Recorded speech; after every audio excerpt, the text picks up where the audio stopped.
What is going on, guys? This is the Inside the Blue Podcast, episode 57. Today we're breaking down the New York Giants preview against the Dallas Cowboys, the second time these two teams are meeting, and that'll be the final time these two teams will be meeting because the Giants are not making the playoffs, and the Cowboys will be making the playoffs. So we won't have to see the Dallas Cowboys ever again this season. And it's probably for the better because this Giants team, the first time, week one at MetLife, team was getting all hyped up. It's going to be a good game for this team. And they lost 40-0. Dak Prescott, I don't even think played his best game. It was just the Giants turning the ball over a lot and just not playing good football. And, that's the main thing for this game is, how are the Cowboys going to defend Tommy DeVito? It's pretty obvious, what Tommy DeVito is. He is nothing more than just a practice squad QB. And it's his first actual start.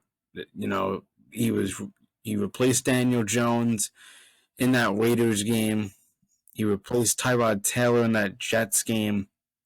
So now we're getting a full 4 quarters of Tommy DeVito, assuming that he doesn't get, injured, and hopefully he doesn't get injured. But this is a Cowboys team that this is kind of the time where the Dallas Cowboys, in my opinion, kind of just heat up, and then they're the center of the attention, and then, eventually they're just going to, cripple in the playoffs.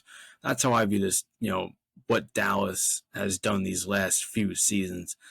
And, for this Giants offense, let's get into the offense. It's not going to be easy moving the ball downfield because, one, I don't think Tommy DeVito really has the arm talent and just arm strength to really get it there.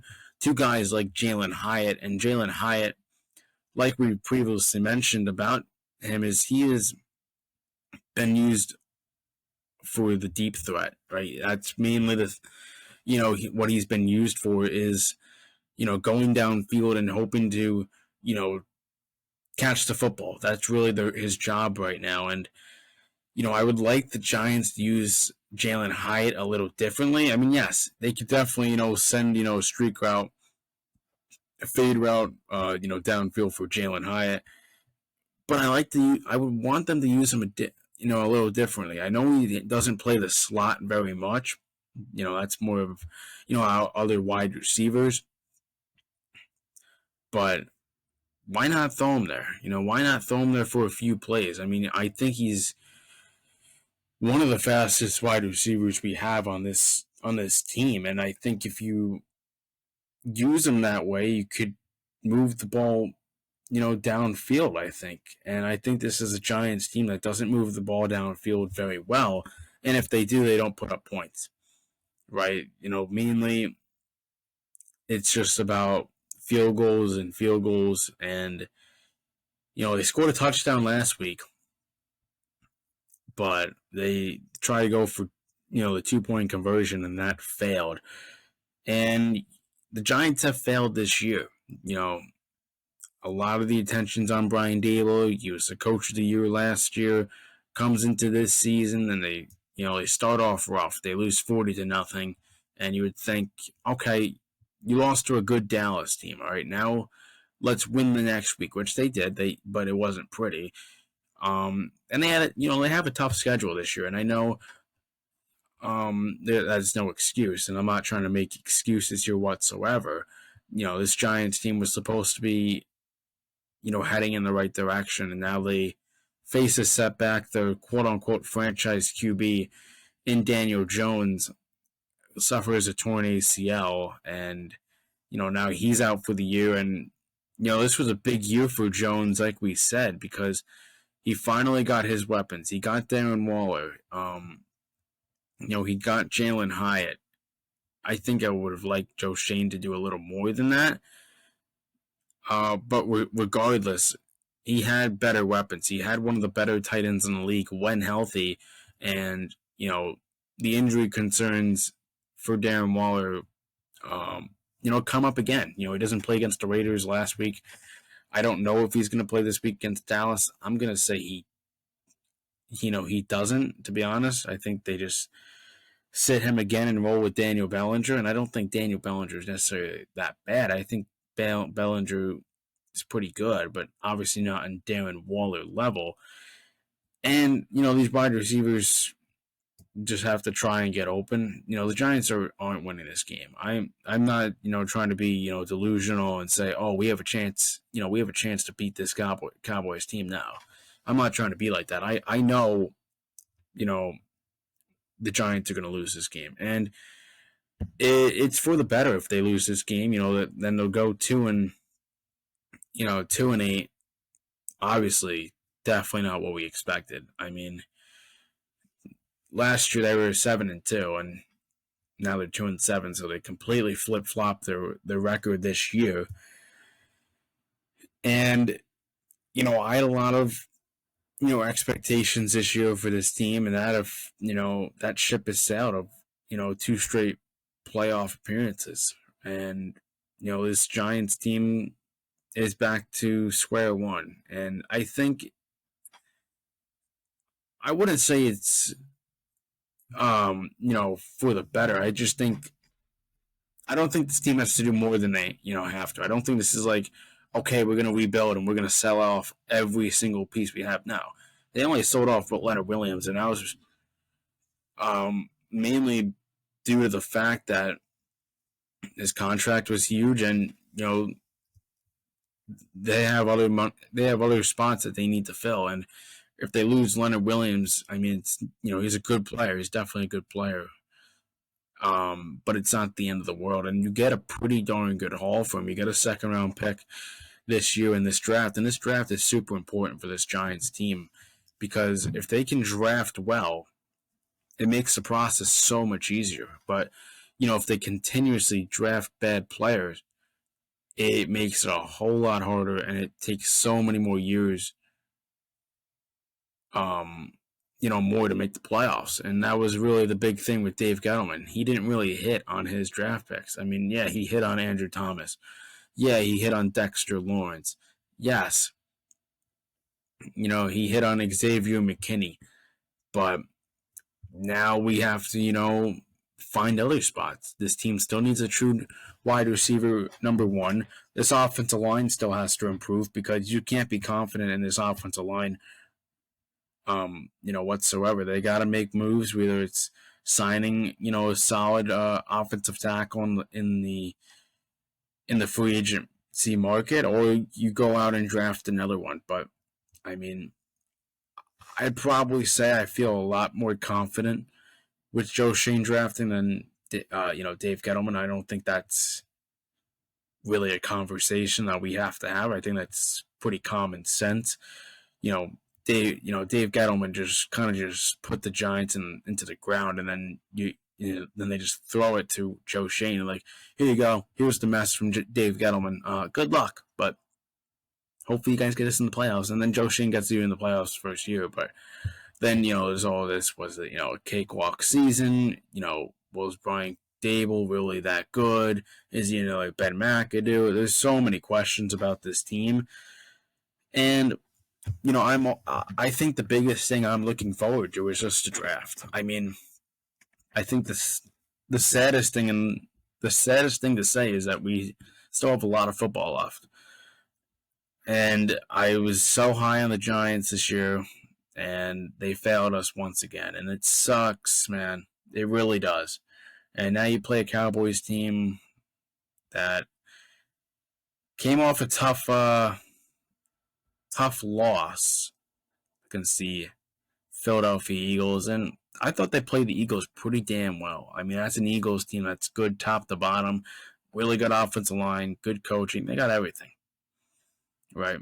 And they only have one loss to their record, and that's to the New York Jets, where the Giants lost to in overtime. But yeah, I mean, when you play Dallas and you see, you play Philadelphia, those games are going to be blowouts, because your team is just not there. When you play a team like the Washington Commanders, I'd honestly argue that we have the better roster. But I think Sam Howell has played well this year, and definitely rather have him as my QB than Tommy DeVito. I think, I think the Commanders have some, good players. Obviously, them trading Montez Sweat away to the Bears. I mean, that was a good player, but hey, you're gonna have to trade good players, and it's the business, right? Did I want Leonard Williams to go? No. Did I think we were gonna get a deal like this?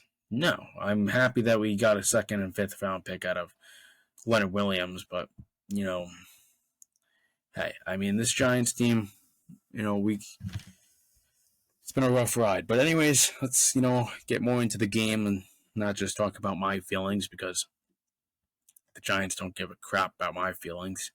We look at the preview. I think going into this Dallas game is kind of what are the positives for this game? Like who's gonna have a decent game for the Giants? Is it gonna be Xavier McKinney?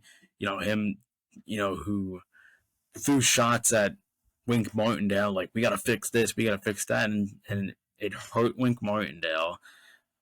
I mean, he that's the second coaching staff he's pointing fingers at, and I think McKinney is a good player. I don't think he's a guy that you should just let go to free agency. I think he's got a lot of value to this team, and I truly believe we should re-sign him.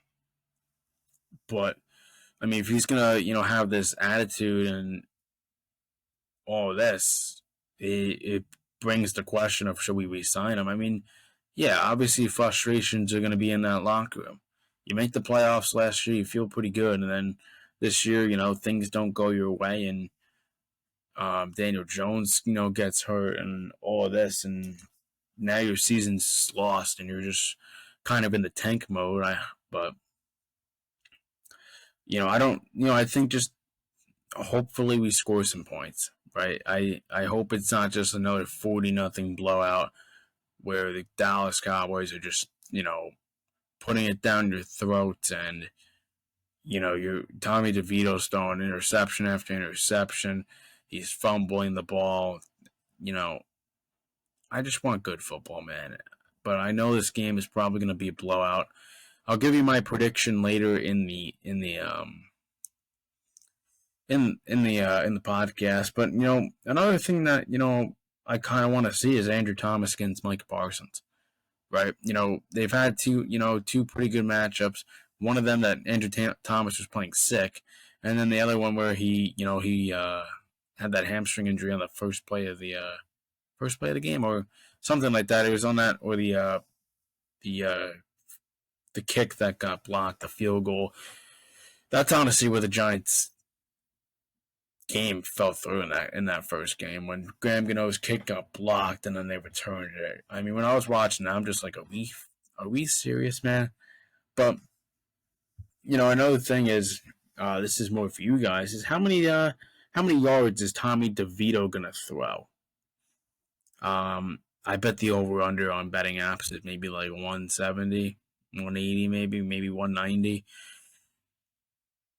I don't know if I see Tommy DeVito going into Dallas too. It's not even like he's playing in MetLife where he has a few people on his side. I don't know if I see him throwing for over 180 yards, to be totally honest. I mean, listen, if he balls out and he plays well, cool, but I just don't see that happening. And are we going to see anything cool from Tommy DeVito, like a big run or a nice throw to like Darius Slayton? Are we going to see any of that, or are we just going to sit there and watch him take sack after sack and maybe bruise a rib by the end of the game? And who will have the most yards by a wide receiver? Sorry about that. And my pick is Wan'Dale Robinson. I think this is a speedster that can really burn you. He's a good player. I mean, yes. Did the Giants pass up on George Pickens? Yeah. The Giants also passed up on a lot of other players, right? It happens. But I think Wando's a pretty good player. Let's hope he has a good game. But, I mean, there's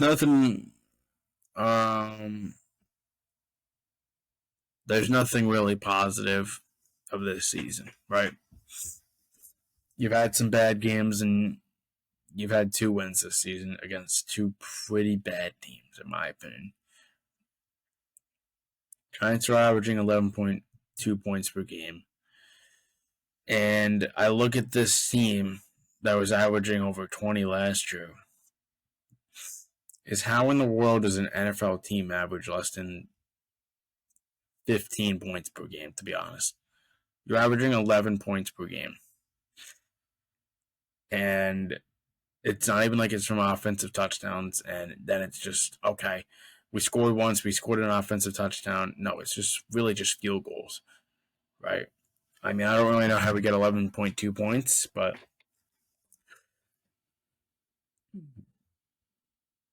and the thing is too, right, is what are the Giants gonna do? Are they gonna play quick game and get stopped pretty quick? Or is this more of the fact that this team is gonna more run the ball? Because I thought they actually ran the ball pretty well in that week 1. It's just eventually Dallas was going to get on it, and Dallas has got a good defense. So I mean, honestly, they might just play the run the majority of the time because of the fact that they have Tommy DeVito in.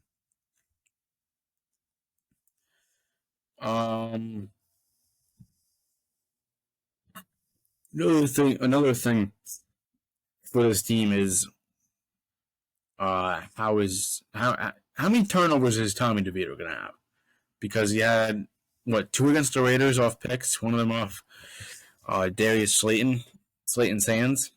Wish he could have caught that, but I think our leading wide receiver is Darren Waller with like 380 something yards, and I mean that's really bad. And I think Saquon's number 2, and a bunch of other players. It stinks, and I don't see this Cowboys team, uh, playing flat or anything. I think they're just going to kill us. I think they're just going to go in. They're going to score on their opening drive, and then I'm just going to look at the laptop. I watch all the games on a laptop, and I'm just going to look at it and say, "Yep, I'm not surprised. This is how this game is going to go." And hey, give it to Dallas. They got a good team. Philly's got a good team. They haven't even played Philly yet. Like, I really hope that game on Christmas Day gets flexed. I really do. But no, like, they're gonna kill us.